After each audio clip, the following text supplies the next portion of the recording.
हाँ, तो આજની વાર્તાનું શીર્ષક છે સુખ કોઈ પણ ઘટના સાથે મનને લગાવો તો સુખ દુઃખનો અનુભવ થાય. હવે આજે આજના જમાનામાં આપણે પેપરો તો આવતા હોય, દૈનિક પેપરો જેવા કે ભારત સંદેશ એવા બધા પેપરોમાં આવતા હોય અને આપણે સમાચારો ઘણા વાંચીએ છીએ. કોઈનો બેન મરી જાય, કોઈની ભાઈ મરી જાય, કોઈનો બાપ મરી જાય, કોઈના પણ આપણે વાંચી અને તરત સાપું મૂકી દઈએ છીએ, પણ આપણા મન સાથે કશી કોઈ લાગણી કે અથવા તો આંખમાં આંસુ આવતા નહીં કે દુઃખ થતું નહીં. તો આજે એવી વાત આપણે એ વિશે વાત આપણે કરવાની છે. એક શહેરની અંદર એક શેઠ હોય છે, તો એક શેઠ હોય છે તો શેઠની મિલ હોય. હવે આખો દિવસ મિલની અંદર રહી અને પોતાનો કારભારો સંભાળી અને સાંજના ટાઈમે શેઠ ઘેર આવતા હોય. હવે ગાડીની અંદર ઘેર આવતા હોય તો કોઈ ઓળખીતો હતો એ સોસાયટીમાં અથવા તો કે શેઠ તમારું ઘર લાગે, કે શેઠ ઉભા રહો, સમાચાર હકે કે કેવા કે તમારું ઘર બળો. હા, એટલું સાંભળ્યું ને તો હાથમાંથી સ્ટેરિંગ છૂટી ગઈ અને રજળપાટ કરવા માંડ્યા, રોવા માંડ્યા, કકડવા માંડ્યા, છાતી કૂટવા માંડ્યા અને અમને તો હોશ બી ના રહ્યો.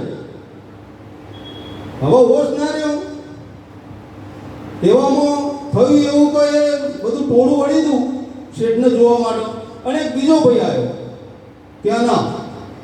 ત્યાં એ સોસાયટીનો બીજો ભાઈ આવ્યો કે શેઠ તમારું નહીં, તમારા બાજુવાળાનું બોલો. હા, શેઠને તો બધું હતું એ બધું મટી ગયું. શેઠને તો બધું મટી ગયું, હતા એવા થઈ ગયા ઘૂઘરા જેવા.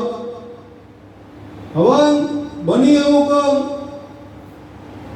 શેઠ હતા તો પાછો ત્રીજો મળ્યો ને તો ત્રીજો એવું કે શેઠ તમારું કે પેલો એ સમાચાર બરોબર કે બોબડા આપ્યા કે તમારું બળા. પાછી એ ના રજળ પર રોવું, જકડવું, વિલાપ કરવો, આવું બધું.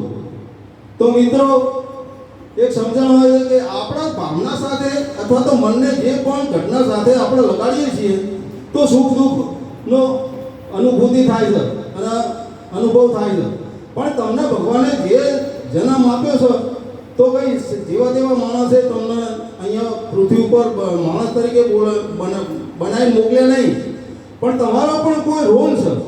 તો એ રોલની અંદર તમે કોઈ નોકરી કરતા હોય, મેનેજર બેંકમાં ધારો કે મેનેજર નોકરી કરતા હોય, ઘેર આવી જાય બેંક પર સળગી ગઈ અથવા તો ચોરી થઈ ગઈ, પૈસા જતા રહ્યા, તો એ લાગણી પેલા મેનેજરને થતી નહીં.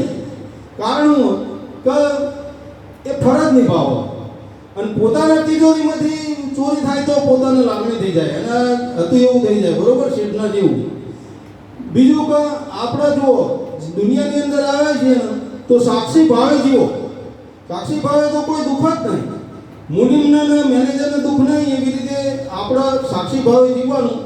હું પિતા તરીકે મારા ફરજ બજાવવાનું, છોકરોને સારી રીતે ભણાવવા કરવાના, પણ એની અંદર રચા બચા નહીં રહેવા, એમાં આસક્તિ સંસારની અંદર નહીં રાખો જો સુખી થવું હોય તો. અસ્તુ.